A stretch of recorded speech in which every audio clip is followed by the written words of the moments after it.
Hi, guys, and welcome back. This is a super exciting episode. We're finally on episode 8, the beginning. I'm Heather, I'm Chelsea. and welcome to I Will Go Down with This Ship. So, usually we would have just a writer update, but I think that Chelsea and I just kind of want to dive into the good stuff. So, really quick though, Chelsea, how are you just in general? I'm still recovering from whatever kind of autoimmune flare up it is that I'm dealing with this time. Like I don't know exactly what issues got triggered, but I am on like week 2 of recovering from whatever the hell that flare up was. And when you have the kind of comorbidities that I do, like I have several issues that overlap. So like if one gets set off, sometimes those will set others off, and it's Yeah. just like a uphill slog to get back to feeling semi-normal. Yeah, well, I'm glad that would you say you're feeling a little better? I'm feeling a lot better than I Oh, was good. Good. before last. And I'm marginally better than I was last week. I'm not like fully better, but like way better than I was, so I will take it. Absolutely. 100%.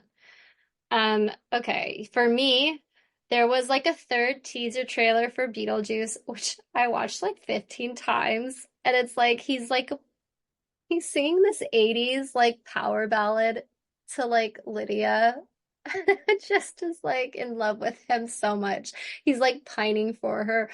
And then I literally stayed up. Well, no, I set an alarm last night because when we're recording this, it is August 6th, and today is the day they Happy Planner released their collaboration with Beetlejuice. So I got the box. I'm really excited about it. I'm like obsessed with Beetlejuice. I don't think people realize, but I am. And then I ordered like all of the Beetlejuice Funko Pops that are coming out. Anyway, pre-ordered, I guess is technically the right thing, but I'm really excited. I am so excited. So I've been in a pretty good mood.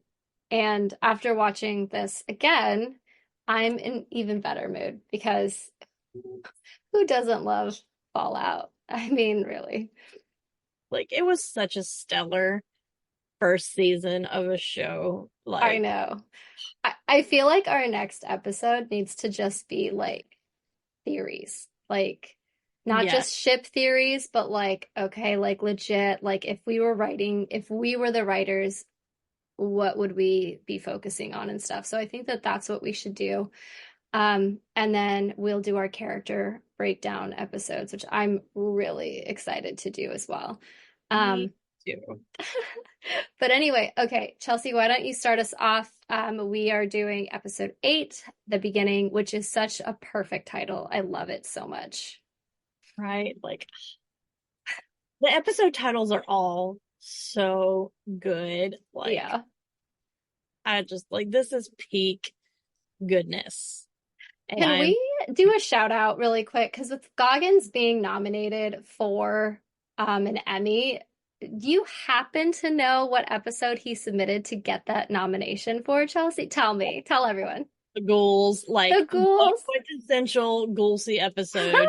It rehearsals, like the one without Max. No offense to Max. I'm just saying, like, it was all about the Lucy and the Ghoul and some Norman Shet stuff, but Lucy and the Ghoul. So exciting. And what a great episode. it was Yeah. a fabulous episode. And like I'm so thrilled for him that he got nominated. Like I may riot if he doesn't win an Emmy because gosh, he's worked so hard and he deserves it. I think the fandom would riot, to be completely honest. Um, but yeah, so great episode. So excited, and we'll definitely be doing an episode touching on the Emmys. Okay, so we opened the episode with Max, right? Yes. Okay. I'm like I'm just so like excited to get into this. Like I love how he's kind of basically having to stand there and wait for the Brotherhood to come in, and he knows. I feel like he knows that shit is about to go sideways for him in a monumental way. Hmm. But he is I do love what he's doing here. He's doing a heroic thing not just trying to protect Lucy for a minute, but also to protect Thaddeus and give Thaddeus time to get away. I totally forgot about Thaddeus. I did not even think about him, which shame on me because that's our bae. But yeah, no, that's such a good point. Um I kind of love how quickly he caves and Oh my crumbles. gosh, I literally have notes on that too. Like, okay, so he's in the helicopter, he's reflecting on Lucy. We see a little flashback, and she's like, "Come find me." And I'm like, "Stop it, Lucy. We know that's not going to happen." Um, but then like, did you catch the look on his face while he's having that flashback? Do you think deep down he knows he's not gonna be able to find her, or that it's kind of like this pipe dream? Because when he and Dane kind of talk, he's like, "Oh, I met someone and I'm gonna go with her and blah blah blah." But I just felt like during that flashback, he had this look on his face like, "Oh, this is like that was a nice dream, but now it's back to reality almost." Like, I don't know. Did you catch I that, or am I don't think overthinking it, it? and you're not overthinking it. I don't think that expression is that's exactly what that facial expression was to me, at least, or at least he is torn because yes, he wants what Lucy offered him, Hmm. but I think he's being back around the Brotherhood and seeing the opportunities that are opening up for him there. I think he is very much torn now on what do I actually want. That's a really good point. And I think that you're absolutely one because when I was watching this, I was watching it with that, okay, Max is going to be a villain theory that we've been touching on every episode. And it felt like he was putting a little bit more thought into the decisions he was making using that question, like, what do I actually want? Because I thought I wanted this, but now I don't know. And I almost want to scream at him and be like, too little, too late. But at the same time, it's like, I kind of like that he is now having this internal conflict right when, like you said, shit's about to hit the fan. Right, exactly. And I love how they're all converging on the NCR headquarters at the Griffith Observatory. Oh, yeah, for sure. Um, I just so, thought it was so funny how quickly he crumbled and he's like, I can get you the head. oh, yeah, no, and it's funny Get you because, the head. yeah, yeah, and it's like, because, we have, um, so like, I had a note on that specifically because it was like, the leaders, making this very, um, almost very arrogant kind of speech, like very haughty, snobby kind of speech. And the second that they kind of like take the head from him and the T-60s kind of push him down or something, like they're ready to attack. He's like, wait, wait, wait, just kidding. I can find the head. I know where it is. I can track it. And I was like, okay, do you have some kind of plot where it's like you're trying to get to Lucy so you guys can run off, but like you're not that stupid, right? Because they're gonna send a whole army. Do you think you can just get away? Like I didn't get that, and maybe I'm forgetting things, even though I watched episode 7 last week. How does he track the head? Like, did he already know where they were I think going? he already knew where they were going. I think that Lucy had shared the coordinates with him at some point. Oh, They were okay. to Okay. using like her Pip Boy, and I feel like that's how he knew where they were headed. Yeah. And it was interesting because watching the whole scene with Max and the leader, because the leader makes this like kind of smart ass comment about like, oh, don't Brotherhood, people around you always find misfortune or something. And obviously he's, like he's insinuating the stuff that happened with Dane. And Dane is right there, and they don't say anything in response to that. And so it made me realize, like, to Max's defense, he's grown up in this brotherhood that it almost feels like everyone is pitted against each other. And so you have to be selfish and make these selfish decisions in order to survive. But then when Max caves, like you said, it's almost like I don't know if it's Dane that sways the leader or if it's both of them or what, but like that's when Dane admits like, "Oh no, it was my fault. I did I do. this to myself." Yeah. And I feel like um I don't know, I thought that that was a really interesting sort of thing. So yeah, I feel like having noticed that and then looking back at the series as a whole, he's been programmed to make these decisions, to go for the glory. Like that is what is ingrained in him. And so Right. it's interesting to watch him almost fight against that, but still almost fail at making the quote unquote the right choices. Um, and so and so then when the leader and Max are sort of like meeting one on one, the leader is basically telling him how he wants to remake the wasteland and how he wants to rule with like Max and others like Max as his sword. And I feel like this is what, like you mentioned, like this is what Max has always wanted. Like he wants to be that knight in shining armor. He wants that glory of like fighting and doing something. But the look on his face, it's like you said, it's like, I don't think he, I'm not saying he doesn't want that anymore, but it's almost like he's not excited about it or he's not he's thinking about it now, after everything. So, um but yeah, so then yeah, like you said, Lucy gets to Moldaver's compound, and it's at the conservatory, and I love but like you see not only like humans and kids, but like other ghouls, and you have that one ghoul that stops and stares at Lucy, and I'm like, oh, did she save you? Like, were you one of the ghouls in that thing? I have a theory because he's actually serving soup, right? And he says, Yeah. "There she is." Yeah. And I'm wondering if he remembers her from back when Rose brought her there as a child. Oh, that would And be it really recognizing her interesting. like she's back.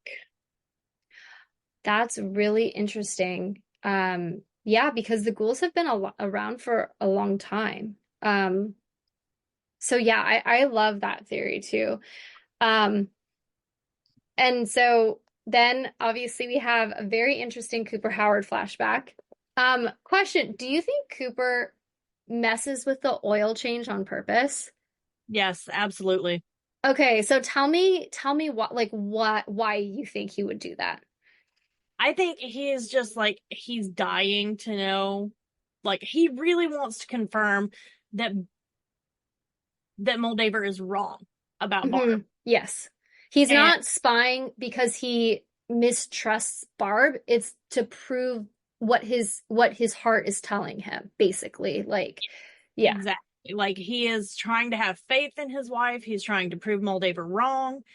And I don't think that was her name back then. I don't remember what her name was back at that point, but we know who she is. Yeah. And so I think he bungles the oil change on purpose. Like we all know that man can change the oil in a car. Like it, Seriously. Barb's all like other men wouldn't get their hands dirty. I was like, "Oh, honey. You would be surprised what he would be." Anyway, I'm gonna stop there. right, Yeah. right, Yeah. exactly.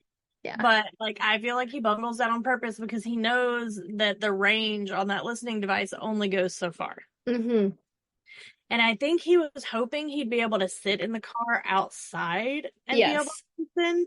But he realized, like, once there was the interference, once you went inside the building, you can, like, see the realization on his face. Shit, I'm gonna have to go inside for But this. do you think do you think that she not okay, here's the thing about Barb. I don't think she suspects Cooper because no disrespect to Barb, I don't think she thinks he's smart enough to pick up on what she's doing. Like, I think that she's arrogant and she thinks that she's being super clever and that he just is going to completely blindly trust her.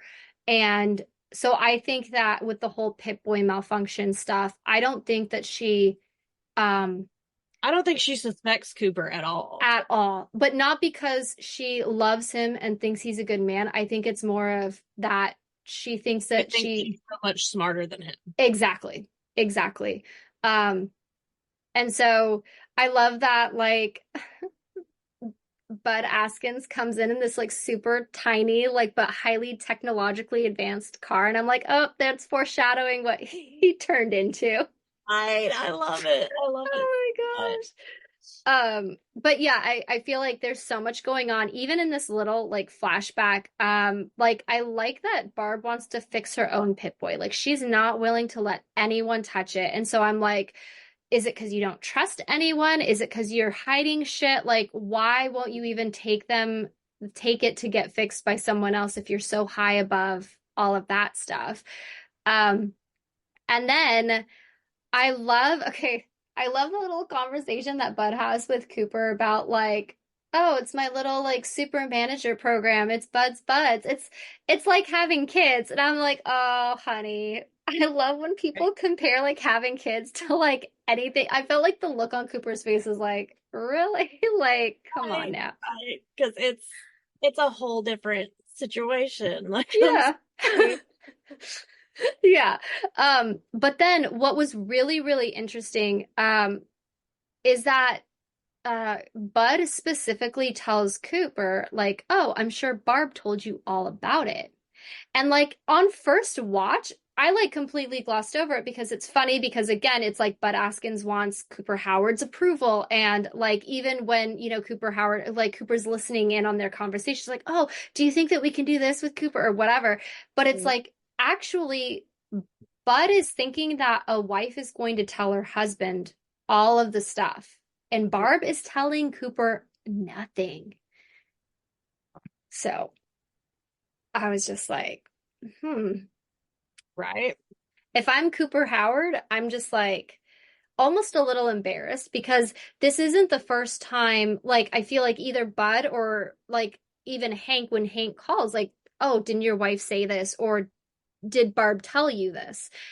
And so it's like he feels like an idiot almost because like no one is telling him anything. And the fact that Bud would even imply it seems to feel like, okay, there are certain things that Barb could talk to Cooper about that wouldn't violate any kind of confidentiality, and she's Right. choosing not to tell him. Like that's what I picked up on it. Um, Exactly. and so yeah, I don't yeah, Barb. Anyway. Okay, so then we're back to Lucy and Moldaver. We see Hank in a cage, and then we see a ghoul. And okay, side question. Do we think that Cooper just like as a ghoul like shaved his head? Because Lucy's mom has like a pretty decent amount of hair. Like, or do you think it's just like radiation exposure versus like I'm just like, how come some I ghouls have hair know. and some ghouls don't? It almost looks like burn scars on his head Mm, a little bit. hmm. And with burn scars, hair doesn't grow back. That's So true. That's a good point. Yeah. Um, And then I loved how Lucy takes a shot at her dad when she's like, oh, she has the head and she's like, I considered sticking a grenade in this and just blowing everybody up, but that's not how I was raised. And then it flashes to Hank because of the whole shady fans shit. And I was like, and like she doesn't, but I love that she doesn't even realize that that's a dig yet. yeah, Hasn't put two and two together. right, And it's exactly. so ironic and beautiful and well written and just like kudos to the Again, writer. it's that payoff, like the payoff stuff of like foreshadowing. And I like, if we could interview the writers, I would love to know how much in advance has been plotted, like, and then like what changes, like, as they're working As they're together. working, filming, Yes, all this because kind of stuff. Yeah. everything is so flawed, like seamless, that I'm just like, it doesn't look like anything changed. And then after that, Moldaver is willing to give Hank back, but first she wants to talk to Lucy about who Hank really is, which I thought was interesting. But part of me is like, I don't think Moldaver lets Hank out of there. Like, I think she lies. I think she So, was counting on Lucy's righteous anger when she found out what Hank did to her mother. I mm, think she was betting that Lucy was going to kill Hank for it. I think that's where Moldaver was sticking her bets. that's an interesting theory because it shows that she doesn't know about who the people are in the vault and how nonviolent they are. Um, but yeah, I do see, and I think because and I'm getting a little ahead, but when she talks about her mom again, and Lucy's like, "What do you know about my mom?" She makes the comparison of Lucy being like her mom, but Moldaver was the same person who was willing to kill Lucy. And like in the vault, like she wasn't expecting Lucy to come after her. That wasn't the point. The point was to kill everyone in the vault, including Hank, sort of as retribution, I would imagine. But I'm just like, I don't understand why Moldaver like would want to kill Lucy. I mean, I'm sure that now that Lucy's a tool that she could use, but just like this was the same woman in episode one who's like ready to kill her, you know, and make that comment, "Oh, you look just like your mom," and then take off while the Raiders are just doing whatever, you know? I think it all comes down to she's assuming that Lucy is so heavily indoctrinated by Hank and has her mind so heavily poisoned by Hank Mm, that she's more Hank than Rose. that's an interest. Yeah, I like that. I think, and maybe she like drops that little breadcrumb about her mom in hopes that if Lucy isn't, or if Lucy has questions, then she'll do something about it. Right. Yeah, that's good. Um, so then we go back to Norm, who's currently, you know, in Vault 31. I love I love Norm. And then we see Askins in his new form, the robot. And I love, again, it's not like, it. I love it. you go ahead, tell him, Chelsea. Oh my God. I love how it's like stuck by a mop handle that has fallen over and like bless Norm. Norm I help know. out of the tight spot. Like it's because he can't sometimes it's just like it's that habit you can't fight being polite because you're so heavily raised in it. I love that we get that suspenseful music when he like has the needle ready to stab Norm and all Norm has to do is like step out of the way. Yeah. Just like easily move out of the way. Yeah. And he's No. like and then like Norm's like, "Oh, what did he say?" He said something like, "What's down here?" And then Bud is like, "You'll never know." And then he keeps him. He's like, "Oh, he's gonna find out, or he'll never find out." So funny. Like that was all hilarious and like really very humorously delivered also. Yes. But like, Um, I don't care what's in that needle. If you get the right angle on that brain on a Roomba, I feel like if you stomp on that glass dome where the brain is and squish the brain, it's not going to be able to lock you in. I'm just saying. no. No, exactly.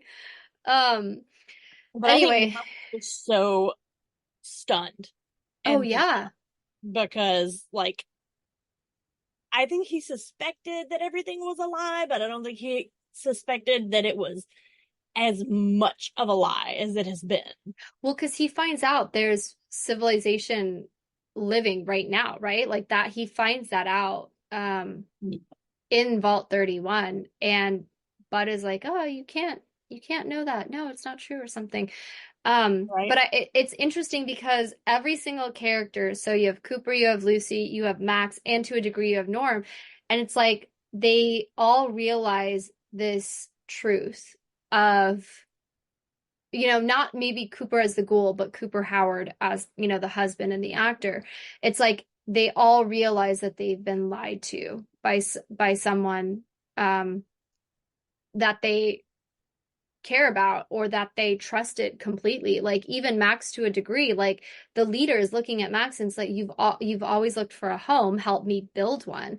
And after being around Lucy and realizing, you know, the Brotherhood is kind of sketchy, like Thaddeus has to run away because they would kill the ghoul without question.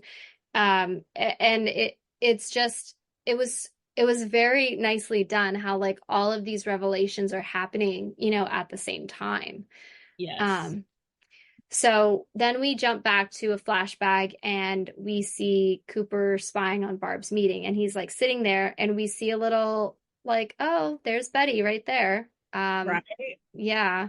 And she's so nice. Like you wouldn't think like she's this terrible person and she like goes to get Hank. "Oh, can I get a dog? Can he like come say hi to you or whatever?" And Cooper being the gentleman is like, "Yeah, I guess." And he's like so exasperated.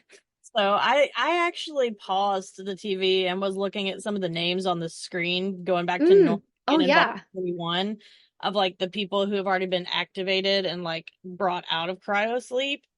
And I didn't see Barb's name anywhere on that list Yep, I did in that that too. vault. Like I And was looking with a fine tooth comb. well, I think okay, because when we go into the meeting that Barb has, she specifically says Bud is planning those three interconnected vaults for his buds. But I think that that's Bud Askin's super managerial, whatever you say, like program. I think that Barb is Has somewhere a else. somewhere else. Yes. Yeah. And I think that she's above the manager thing. I don't know if she and Bud are necessarily same level, but I think that Bud obviously wanted to be overseer of, I guess, technically all three vaults, just to because this is his experiment. But I think Barb is somewhere else, like in a Yeah. fancier one or whatever. Um, but Yeah. I I was think, checking with a fine tooth comb just in case. oh no, that's so smart. That's what I did too, and I looked for Steph too, and I couldn't find her She's name. on the left, Stephanie Harper. Okay, On okay, that have already been activated. She was, I think, the most recent name on the list. okay, The ones that that makes have sense. been activated. Did you look for anyone else that when you were looking at the names, did any jump out like Reg or I think Chris or Davy or whatever, like the kind of like the side character Maltese, like Shet or anyone like that? I No, don't think so, right? I know on the left hand side we had Betty, Hank, and Steph. Yeah. Okay. All left hand list of people that have already been activated. Okay. And then everybody on the right are the ones that have not been let out of cryosleep yet. Right. And we don't know as of right now any of those names, Mm-mm. or They're like we're not familiar with their character. yeah. Okay.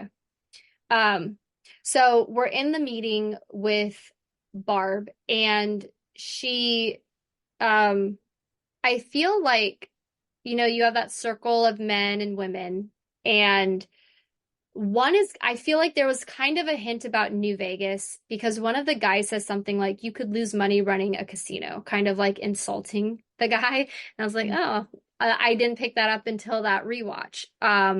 So yeah, anyway. But then all of a sudden they're starting to argue about, okay, why are we here? We're all kind of competitors, and Vault Tech is losing money because no one is buying your vaults. And Because it's all um, peace treaties. exactly. And then you see Barb say, "Can we redirect?" And then Yeah, the because of the message she got on her Pip Boy that oh, I none didn't of even us. think that. Yeah. But you hear the beep of the message coming in on the Pip Boy, and then she looks up at that person who is like her That we don't. higher up. Mm-hmm. That's in the shadows, like all you can see is a silhouette, like that's all you can tell about them. And then she gets everyone's attention, is like, can we redirect this redirect this conversation? She lays everything out for everybody, and I love how frowny Bud is getting over there because he doesn't like the idea of the other experiments as compared to his experiment. Oh yeah, 100%. And just like the blind faith on Cooper's face, like as he's listening to Barb talk and how she's like, He's when like, I, he has love that he says, "That's right, Barb, set him straight," and then yeah, she takes that hard left hand turn, and he is just so shell shocked his at heart how broken. Yeah. it And did. quintessential Goggins. Oh my gosh. Break my heart again, sir. Like, I don't know what you're doing to me. But it was so interesting because I was like really trying to pay attention to what she was saying. And it's like, but once you set everything up so beautifully, Chelsea, like the Pip Boy, her looking up, and then her little speech about when I think about the future, I think about my daughter. I was Right. like, now you're using your daughter as sort of like this way to get everyone to invest in your company. Like now she is a tool. Like she's tainted. As a selling point for dropping the nukes on everyone. Yeah. And the fact that she said daughter and not family, the way that Cooper's like, where is my fucking family? Like, and I know Right. I think that he lumps Barb in more out of curiosity, like, okay, what the hell did happen to her? Do I have to worry about her kind of thing versus I care about it or I care about her. But like, I felt like that was such a poignant thing because, I mean, yeah, when we think about the future, we think about our kids, but we also think about the person that we're married to. I mean, I would hope, like, I think about the future with my husband and like, I can't wait to go travel where it's just the two of us. And like I don't think about just my kids. I think about as a Right. wife and you get what I'm saying. Like it's not just being a mom. And Yeah. so I felt like you said, like Janie suddenly turned into a selling point. And I mean, it's like you said, like shell shocked is like the perfect word to use for him because it's like he's hurt, he's betrayed, but I think there's anger there too. And anger at her, but also at himself because he was 100% in her, like in terms of just, I believe in you. You always do the right thing. That's what I love about you. And his entire world just shifted on its axis. His entire world just imploded. Yeah, exactly. In one moment of listening to his wife sell the end of the world to these other companies as a way to save Vault-Tec from losing money. Right. And it's just it's crazy because it's like um it's just she basically says, well, we dropped the bomb ourselves because this way, and I love it because she says war never changes. And we'll see Cooper repeat that later on in the episode. And Yep. again, like some of the stuff that she is saying, I think, and I think this is what frustrates That's Cooper, a is nod she's, to the opening sequence of Fallout 4. Like yeah. there's a whole little speech with that in the beginning of the game with the war never changes Oh, thing. I didn't even know that. So that's good. Shout out to Fallout 4 then. But I just think that some of what Barb is saying is true. And I think that that's what makes it frustrating. And it's not necessarily true in this, like, oh, I agree with it. It's just what she's saying makes sense. And that's the hard part of it all, you know? Um, and so like when she starts talking about running these experiments and like I just like without emotion, like, you have one person say, "Oh, let's take the kids away from the Their parents." parents, then only And the smartest children will survive. Like, yeah, oh, the mother in me got very upset. yeah, and I could not imagine just like doing these kind of, experiments and stuff like that. And I can only imagine like, And the one that said like will uh either like starve them or something about like limiting the resources so people yeah, have to fight over the resources was one of the suggestions. And right. like, and you can just see Bud getting like more and more and more upset. And like Bud Askins is the definition of like the road to hell is paved with good intentions. Yeah, I completely agree. Like, I feel like Bud would be a great person at almost any other company. It's just because of Voltec's goals, he's Yep. not a great person. But again, he's not wrong in that, in his logic of like, okay, let's outlast everybody. Let's outlast the competition because, and then, oh, when Barb was like a true monopoly, I got like shivers. I was like, Chill. yeah, Yeah. I was like, oh my gosh, like it's so cold. They're so cold in what they're doing. And, I just, yeah, it was, And it I was a love great that scene. later in the episode that Hank harks back to that and like talking about wipe everybody else off the map and make them us. Yeah. Exactly. And and it's so fascinating because he's like, there would be no conflict. Like if everybody were like Vault 32 and 33, we would be utilizing these conflict resolutions. We wouldn't be getting into wars. We wouldn't be fighting.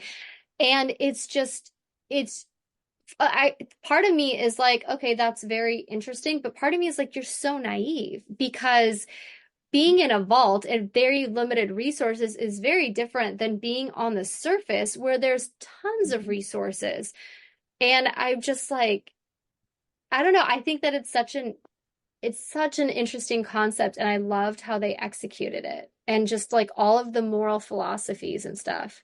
Well, I love how he is basically like rationalizing genocide as a Yeah. good thing because we wipe everybody else off the map and make them us, and then there won't be any problems. And like, sir, that is problematic in and of itself. Right. And it's just crazy too, because it's like when we, again, a little bit ahead of ourselves, but like when Norm finds out that 32 and 33 are breeding stock, I was like, first of all, that's the nerdiest thing I've ever heard. You're breeding super managers, like Right.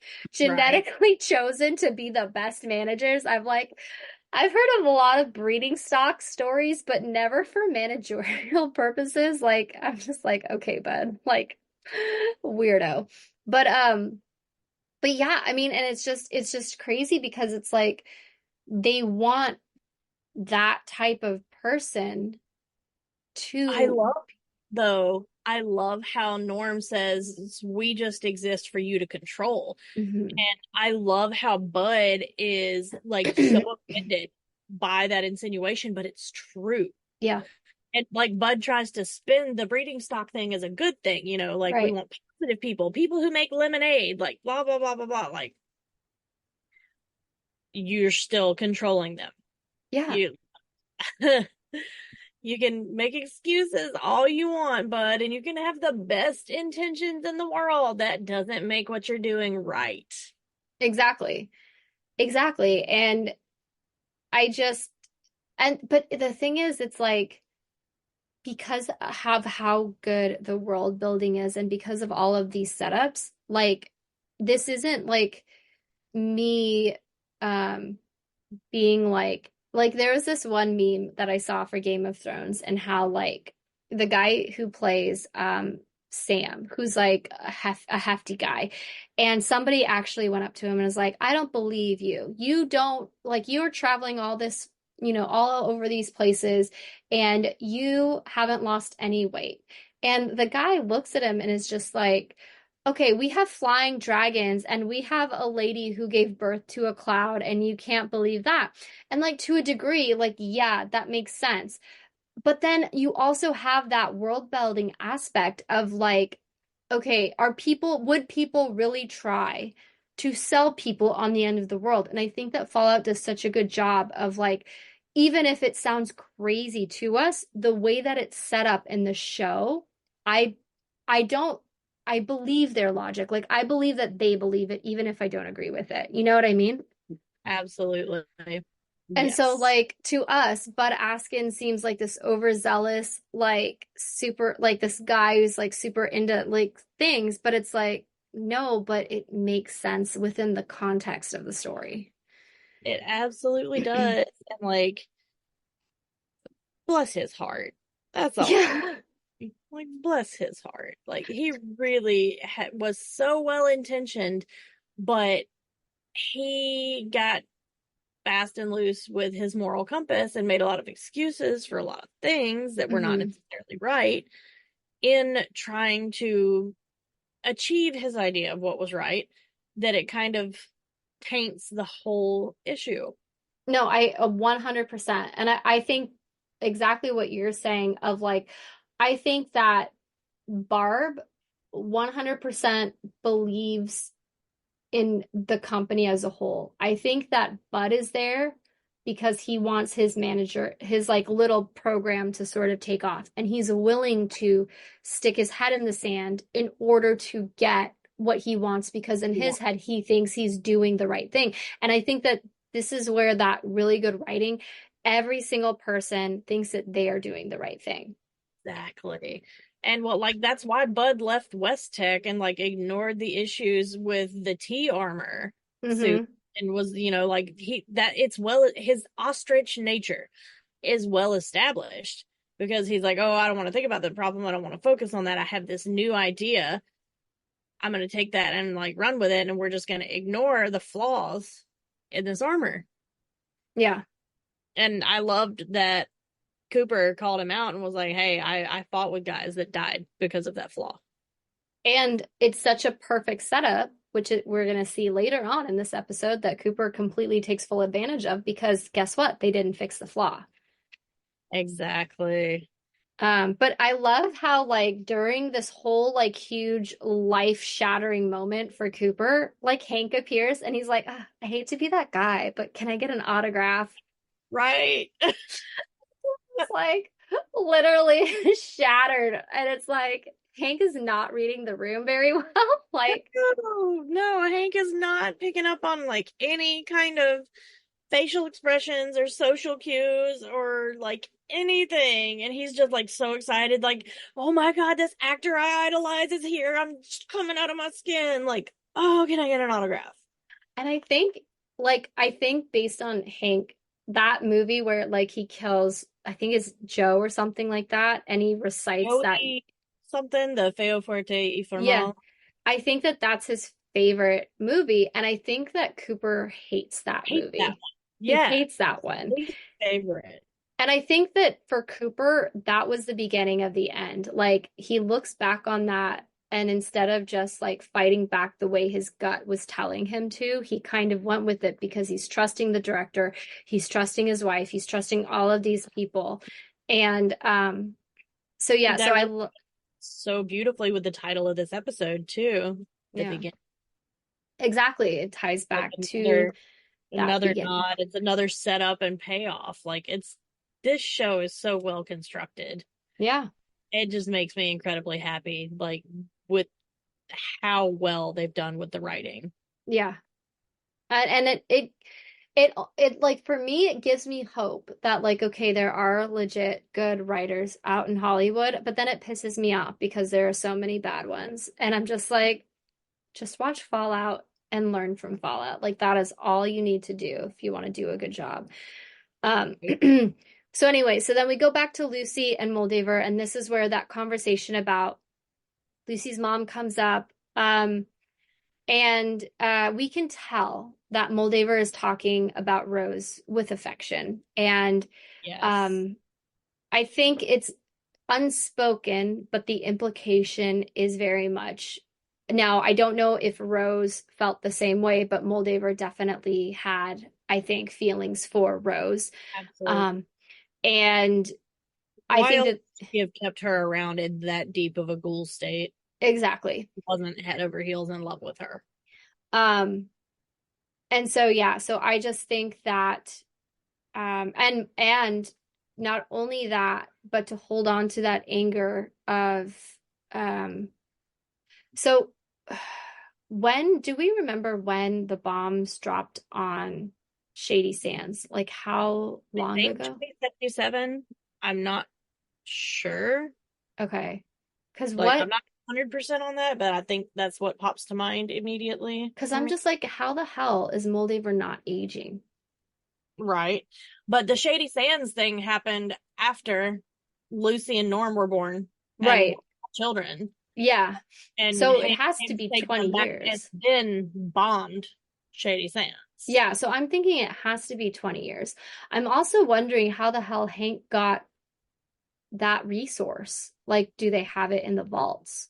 Like, how does he have that? Um, I think it comes from being a part of that, like, Buds little class there that he knew where he could go to get access to nukes, to oh, bomb. that's true. Yeah. Um, And, he knows the way to New Vegas to, like, that's meet true. your figures and talk to the higher ups and all this kind of stuff. Like, because he is from before, Yeah. I feel like he knows a lot of these things because he was a part of Vault Tech before the bombs were even dropped and before the vaults were a thing. Like, well, Nope, not that before, makes sense. but before people went into the vaults and lived in them for 200 some odd years. Yeah. Um, yeah, no, for sure. And so at this point, let's see. Okay, so then we have Max and Dane having a conversation, and this is where Max tells Dane about Lucy. And I love Dane in this moment because they are very honest but also compassionate. And so it's like Max is saying, "Oh, I met someone. I'm going to go to a vault. We're going to be safe. We're going to be together." And it's like they're happy that Max met someone, but then they're like, no one is safe. Like no, like nowhere is safe. Nowhere is safe, and there is no going back. Yeah. And I think Lucy, as she's digesting this information, deep down, whether she wants to kind of admit it or not, she knows that. And I think that Max has to be confronted with that too, like, and it has to come from someone like Dane because I don't think he would trust anyone else. Right? He wouldn't accept it from anyone else. Exactly. Um, and so I really liked that exchange between the two of them.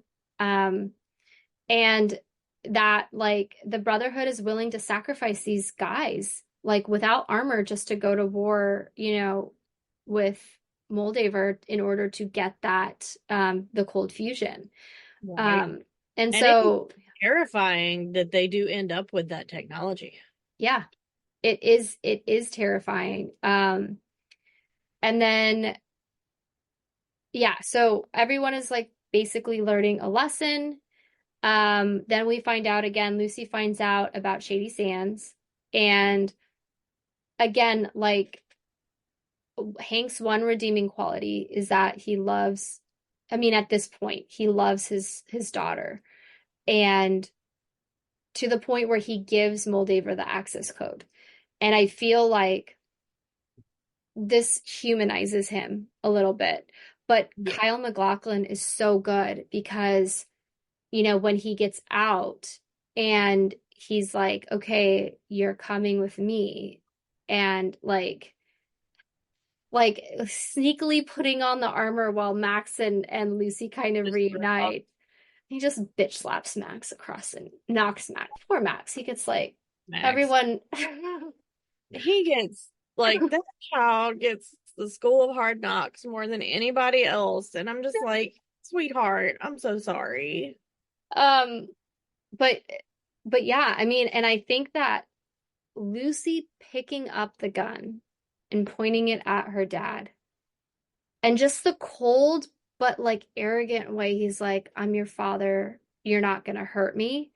Right. And Ooh. it's, oh, I know. And I'm like, I don't think she The would have, to be delivery honest. was so good. Like, When I heard that whistle, oh no, this is like the whistle, like, I think we forgot the part where, oh my gosh, Cooper.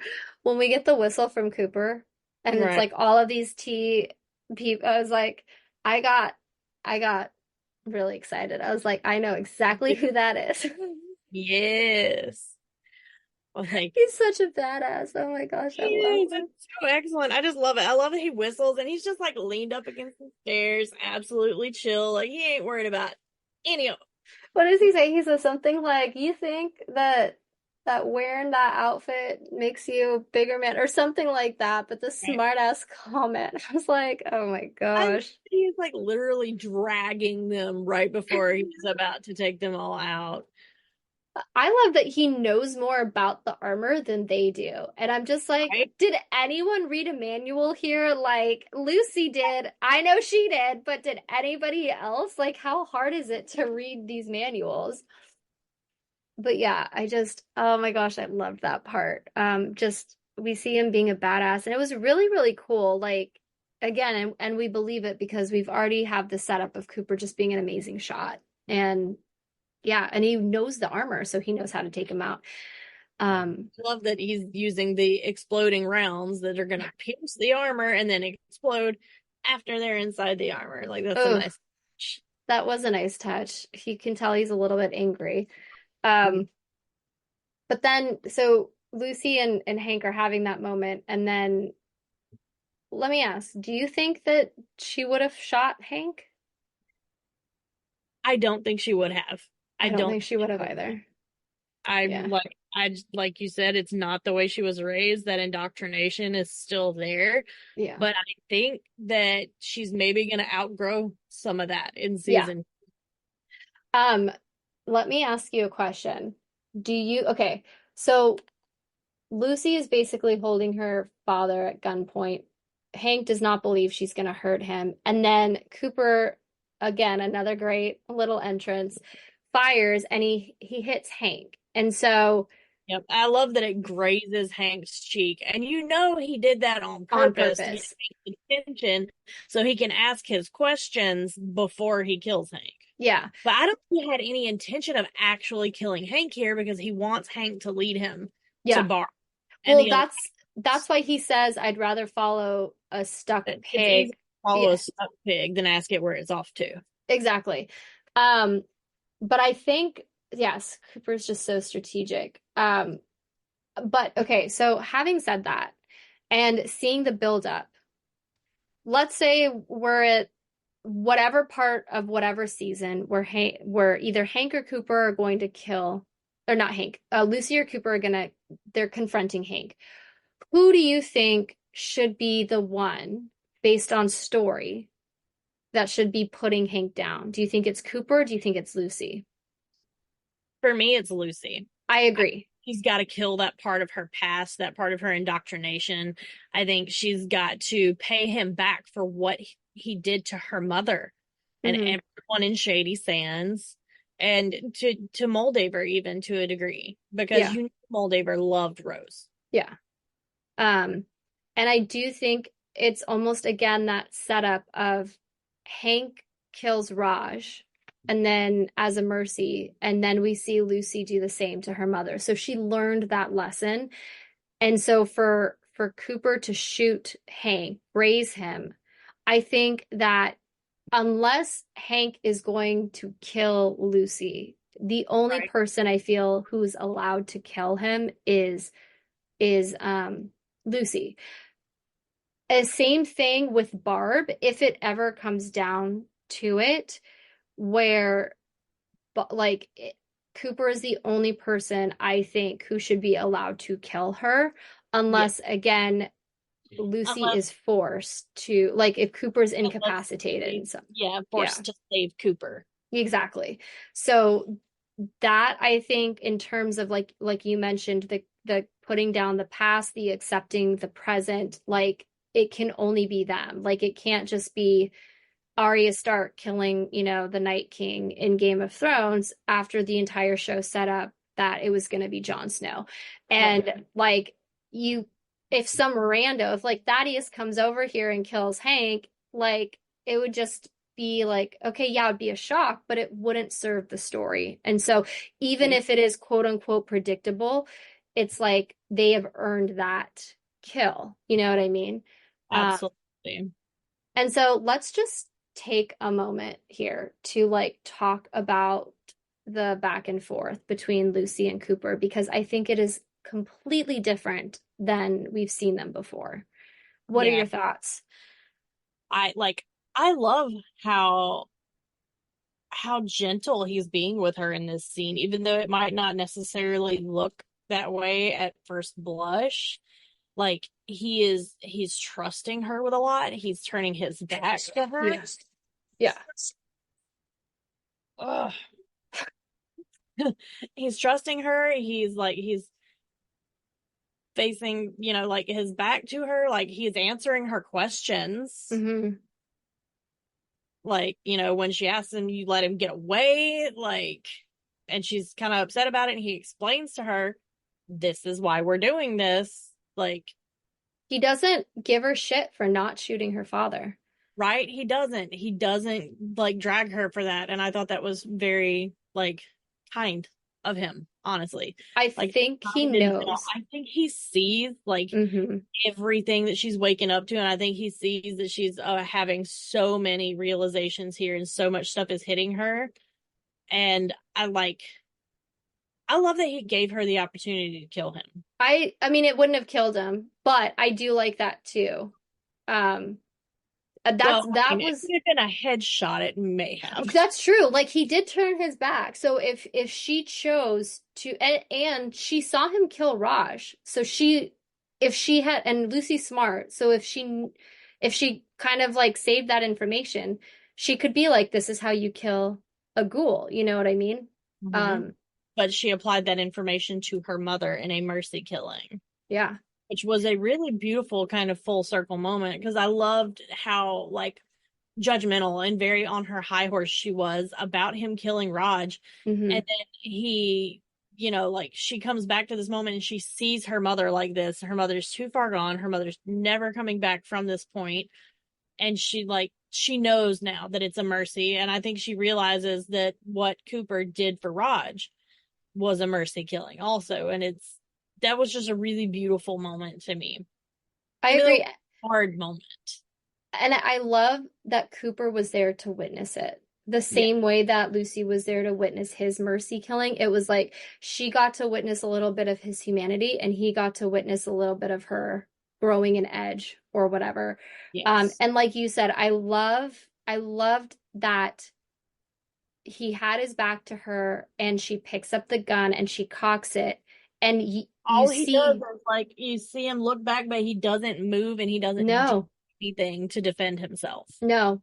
at all. And he and this is Cooper, or I should say this is like the ghoul, like he's gonna kill anyone who tries to kill him because, and this is crazy because he's like he said to Hank, I've been waiting 200 years to finally ask one of you guys, where is my fucking family? The fact that he is willing to take a chance on Lucy, to trust her enough to potentially kill him even though he hasn't gotten any answers that he's been looking for the last 200 years. And I think that that says so much about his character and the fact that he wants to trust her, he trusts her, and I think that everything shifted for him after she drops the vials in his hand because he knows she could have killed him at that point and he would have deserved it, but she didn't. And so he's taking that chance and being like, okay, she wants answers the same way I do. Like, to be honest, like, why? Okay, Chelsea, tell me, why do you think Cooper would even offer to take her with him? Because technically speaking, she's just going to slow him down. I mean, there is that degree of, oh, I have your daughter, but Hank ditched his daughter. So, like, why does Cooper take Lucy with him? I think he feels like she deserves the answers as much as he does So it's after like a everything. kindness. It's a Yeah. kindness. It is absolutely a kindness. And I know nothing about him looks kind on the surface, but that's the whole entire point of this series so far has been like nothing is what it seems. Don't judge a book by its cover. Yep. Like you have to look deeper than the surface. And I think it is a kindness and I think he feels that she deserves the same kind of justice and answers that he deserves. And I think that to a degree, he he didn't have anyone in those 200 years to really process things with. And it's almost like, and I'm not saying that the ghoul is this compassionate person who wants to help her, but I think that he wants to kind of guide her the way that he wished somebody maybe would have guided him. And so, like, she's not completely alone Yes. doing this. Not floundering around Right. and probably going to get herself killed. Like, not saying that Lucy's not capable, but like the wasteland is a harsh, harsh reality. Yeah. And I think he wants to help her navigate that in better, smarter ways. And like kind of, he had to go through the school of hard knocks over the past 200 years. And I think he kind of wants to impart some of this knowledge to her of like, look, I learned this shit the hard way. Work smarter, not harder, kid. Come on. Yeah. I would love it if he started calling her kid. Anyway, that's Right. just me. Um, but I do agree with that, especially because I think that I feel like he really wants to have this faith in her the way that he used to have faith in Barb, but that fear won't let Yeah. him. But I do think that when he saw her like holding that gun to her dad, and he must have known what was going through her head because he probably felt that same way. Because it's like her mom was right there, her dad is literally right there. Moldaver, the person who basically attacked her vault and upended her world. They're all right there, and she's confronting all of these things at the same time. And I love that Cooper's like, now you can stay with him, but when his tin can army is coming, they're gonna kill you, and you're not gonna get the answers. And so it's like he's giving her this opportunity to be more in control and to ask these questions. And I love that he offers her the choice and that she does choose to Yeah, go. And I agree. I love how softly he played the "You Comin'," and that I love that he dropped some of the accent and the Yeah, drop with the "You Comin'," yeah, because that's, the ghoul is very much one of his cowboy characters agreed. to play in the movies. And I feel like this is the first time he's really letting her see past some of that because he sees what mirrors they are of each other. Yeah. And I think that if Lucy never gives him the vials, I don't know if we get the same sort of treatment. I love that Walton has come out and said, no, I purposefully played it this way because Cooper knew exactly what she was going through. And again, it's like kind of what you said about like the back turned, the choice. These are all actions without words that do the show not tell of that trust that he has in her. And so that's why I feel like if, we do get our ship, it's not going to be so much with words on his end, it's going to be more of the action. And that's what I want to see. Faith on his part. Yeah. And like it's to me, it harks back to the end of Beauty and the Beast too, where like the Beast is like under attack and like kind of accepting all these kind of things, but he like the Beast knows that like whatever Belle does, like I'm good with what Belle Yeah. does. And I like sense a similarity there I between agree. the ghoul and Lucy at this point. So would you say if our theory is that this is very Beauty and the Beast coded, what part of Beauty and the Beast are we right now? Like, I feel like it has to be right after the attack. The wolves attack her and she Yeah, kind of comes in and saves him. Because it's like that's that moment where they're both like, okay, we can kind of, there's that shift in the yeah, yeah. So I like think we even need though an they're edit. differing, they like take care of each other and like Exactly. grow closer together. Yes, we are absolutely at that point where like, she has tried to run away, she's tried to prove him wrong. She gets attacked by the wolves, and Yeah. then like he protects her from the wolves, and then as a thank you, she like takes care of him and helps him heal and like yeah, we need an edit. I need an edit of like the song. Like there's something there we didn't see Oh before or my whatever. goodness. I love that. Um, but yeah, so I think because if we're going with Beauty and the Beast, I would absolutely love it where like Cooper sort of like releases her or lets her go, maybe to get her brother, maybe to go back to the vault to make sure they're okay. And then the like Brotherhood comes to attack him or, wherever they are. And she like tries to get the Vaulties out and says, no, we gotta go back. We gotta go back. I need to, protect him. And then she rushes back with something or people or maybe all of the experiments or whatever. And they all just, she comes back. And then Cooper realizes that like she came back for him. Oh my gosh, I'm getting excited just like thinking about it. I'm That would be sorry. such a beautiful moment. Like, It's such a beautiful moment.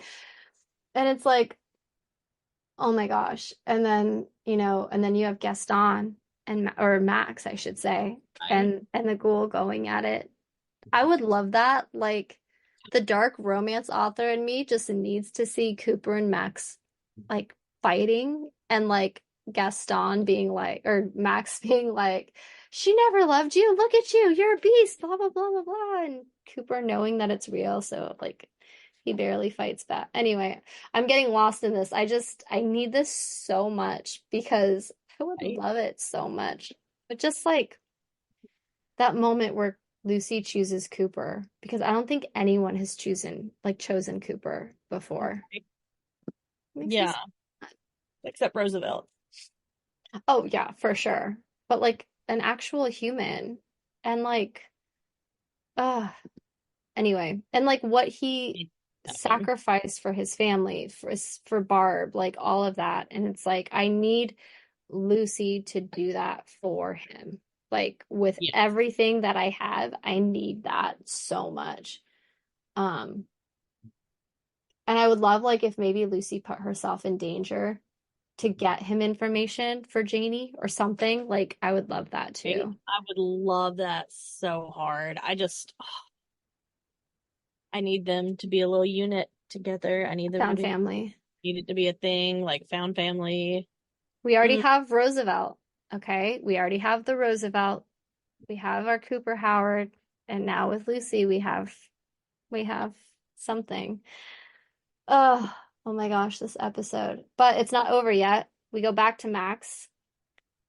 And it's interesting because kind of everybody kind of kills each other, but like the Brotherhood wins out for obvious reasons. Do you think Moldaver knows this? Do you think she knows that the Brotherhood is going to win, but it doesn't matter because she has the cold fusion? yeah, I think that she knows that the NCR can't beat the Brotherhood in this situation. They're outmanned, they're outgunned, but she's completed her mission. She got her technology back from Vault-Tec, and she pushes that button and the cold fusion works. It, gives power to the power grid there, and then she sits down and she holds, Rose's dead ghoul body's hand and says, "We did it, Rose." And like I cried Hmm. because it's just fucking beautiful, first of all. But I think she knew she was outmanned and outgunned. But like Hmm.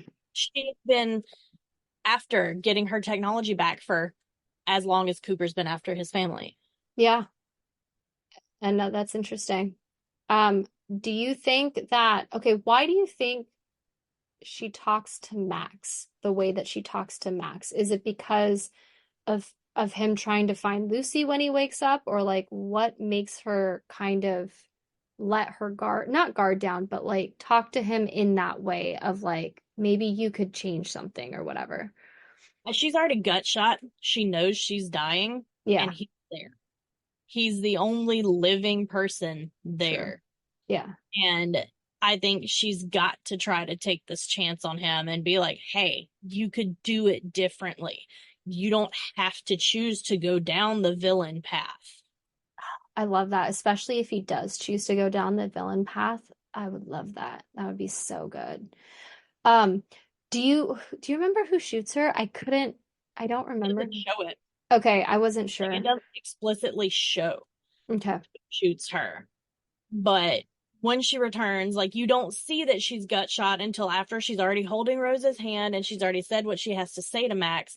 And then she takes her hand off her side and she's got that gut shot wound.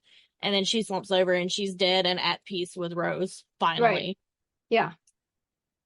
And then obviously the Brotherhood comes and Dane thinks that Max killed Moldaver and Max does say like no I didn't, but Dane's like, three cheers for Max. And it's interesting because he lets them cheer, he lets them believe it, but you can tell on his face he's not happy Right. necessarily. Yeah. Which, if he doesn't go down the villain path, I need him to become part of the found family unit with Lucy and Cooper, but like, don't fucking blow holes in my ship, bro. Like, I that's, would I would love it if it was like well, I love the possessive vibe. So like I am fine with Max being involved just to piss off Cooper.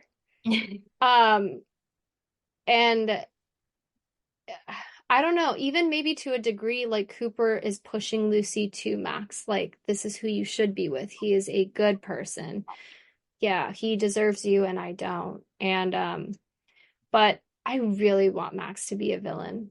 Oh gosh, I would I love do too. that. Like, I just think Aaron Moten would play it so beautifully He'd be and like scary. Are you kidding me? Like, scary and sexy as a villain. Like, I mean, he's sexy right now, just as Maximus is right now, but like just imagine him in like full on, I have embraced my villain era mode. Like, that's gonna be hot. It's gonna be like, oh, and like Dane will be like, I don't even recognize you anymore. And I'd be like, oh, yes. And it's only after Lucy chooses the ghoul over Max. Oh gosh, that would be so beautiful. I need that to happen. Yes. Um, and then we see Hank's silhouette in the sunset or sunrise, not sure which one. Um, and where is he going, Chelsea? New Vegas. So, um, and that is where we leave off. We don't know where Thaddeus is, but I'm sure he's going to show up at some I point. like I feel like they're all going to converge again though, because now that Maximus knows that Lucy's dad was behind the bombing of Shady Oh, Sand, yeah. I feel like he's going to rest until he gets his revenge, because his whole driving force is, I want to hurt the people who hurt me. And I'm wondering, okay, I'm wondering if it's going to be easy for Max to set aside that Lucy's dad did that. Do you know what I mean? Like, because it feels like Max doesn't really get a chance to sort of take that in because Yeah, Lucy tells him, does that before yeah, he gets backhanded and knocked cold out. right. And then when he wakes up and he's looking for Lucy and she's not there. And because the ghoul, like obviously he saw the ghoul. So he knows that the ghoul is there, but he doesn't see the ghoul's body anywhere. So I think he automatically assumes the ghoul took Lucy to get to Hank. And so he's probably like, I need to get to Hank because that's where I'm going to find Lucy. Um, because even Lucy's like, oh, I'll find you. And I'm like, oh, girl, no, you won't. Stop it right now. Just stop. Right. Um, and it's very much like I'm just excited to see like where everything goes. And I think everyone converges as well because it's like Max wants to get to Lucy. Lucy is with Cooper and they want to go get Hank. And it's like I would love to see this sort of New Vegas kind of, I mean, there's so much you could play with at New Vegas. And um now do you think, and maybe we can talk about this in more detail in our theories episode, but where do you think Barb and Janie are? I mean, obviously, we think it's going to be a higher end vault, but I think they're going to be in New Vegas, like with what Cooper said about you want to go meet your makers. mhm.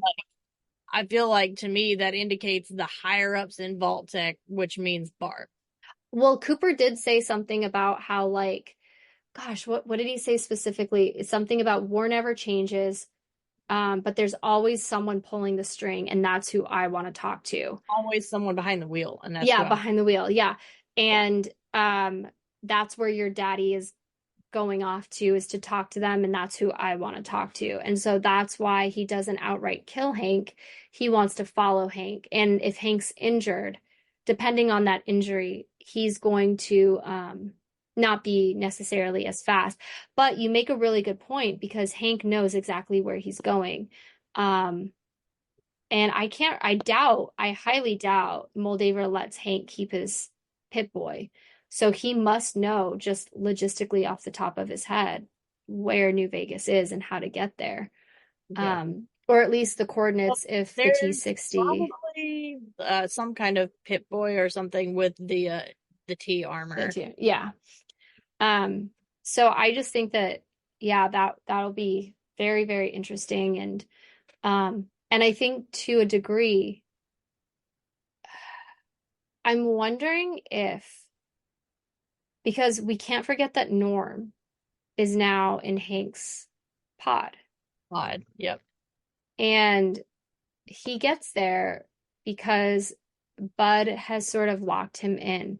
And it's almost like, Norm, you should know better based on everything you went through with the Raiders. You shouldn't necessarily have helped Bud. But I think that Norm does it for the information, not necessarily because I think part of it is maybe a little bit of compassion, but it's more of that I want to talk to this thing to figure everything Figure out. out what's going on. Yeah. Um, But yeah, I think that it'll be interesting because I feel like there might be a point where it's almost like Cooper's going to go after his family and Lucy's going to go after hers. Unless they go after one family first and then together they go after the other or something.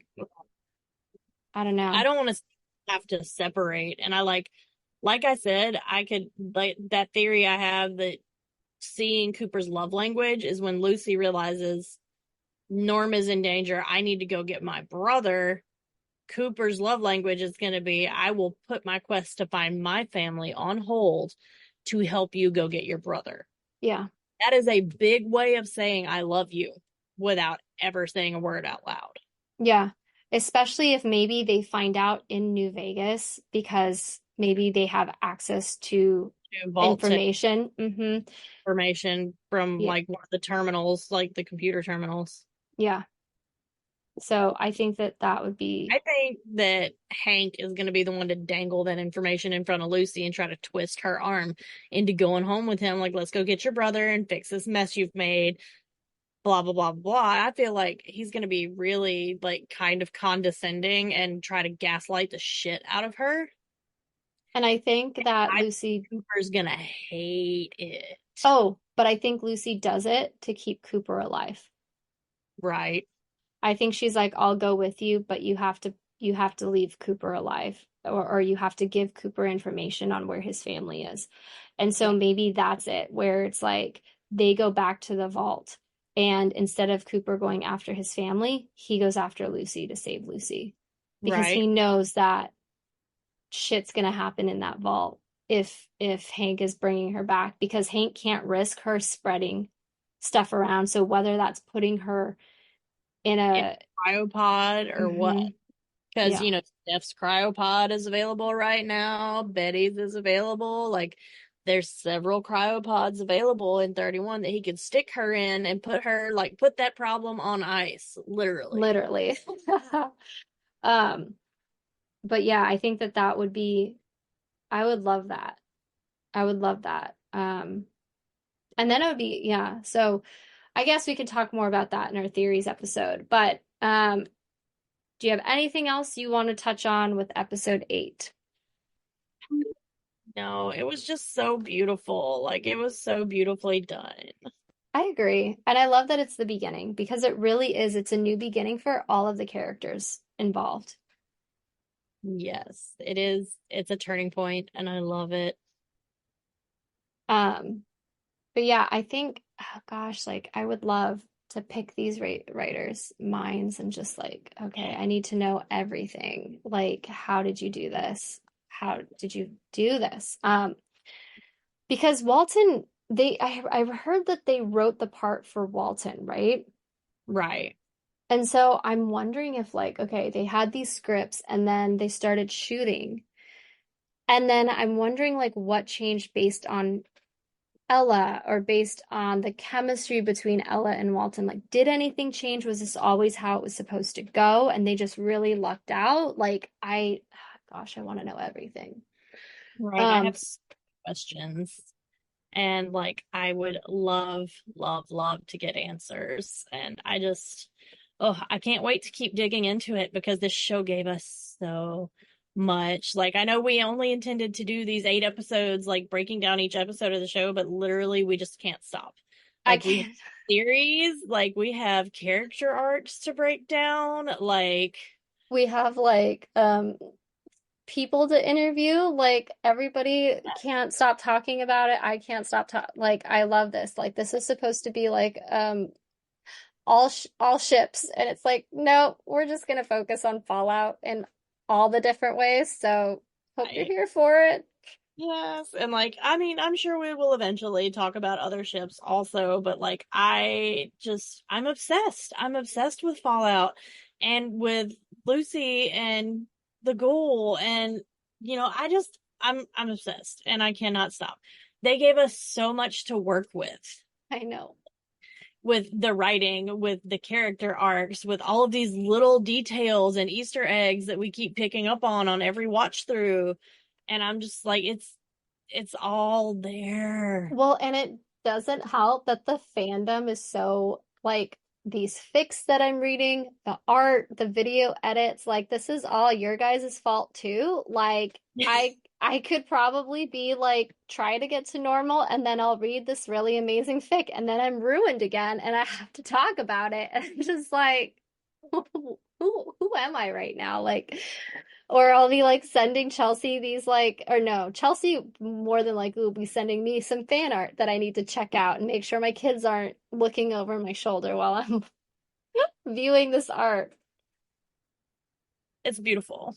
It's Lake's fault. Let's just blame Lake for it. No, it's my fault because he wouldn't send it to me if I wasn't like, hey, babe, I'm That's obsessed with this right now. Send me these. that's so funny. But just fandom, like just keep doing it. You guys are keeping you're keeping everything alive right now while we wait. And so we're trying to do our job and just talk to you guys, talk about it, just keep the momentum alive until we start seeing some behind the scenes stuff. So, Yes, yes. We're eventually going to have to do a live, eventually, but yeah, one day we'll see. maybe we'll do like watch like we watch the episode and then we like do a live right after. We should do a live during the Emmys. Oh my gosh, that would be so much fun. Our reactions though, if we keep that, I would should we dress up too? That would be fun. Like we're Right? going to Oh the my God, Emmys. get fancy. Yes. I sign me up. I'll do it in a Let's heartbeat. do it. Yes. We should invite our people to join. This Yes. should be our thing. Yeah, let's do it. We'll set Yes. this up. I'll let like know the night of the Emmys. I'm Yeah, about to say feel weird and it's gonna be on live. So they we're don't gonna interrupt me. yeah. I anyway. Okay, so we will be back next week with a theories episode. Chelsea, what should they comment? Oh. Let me see. What was your favorite performance of the season? Like your favorite moment of the season and why? Okay, Chelsea, answer the question. What was your favorite moment of the season and why? You coming. That's a good one. Like because it's a culmination of like every interaction they've had up to this point and because of how Walton played it softer and like, you know, here's your chance to get answers and like an opportunity that I wasn't offered, but I'm going to offer it to you. I love that.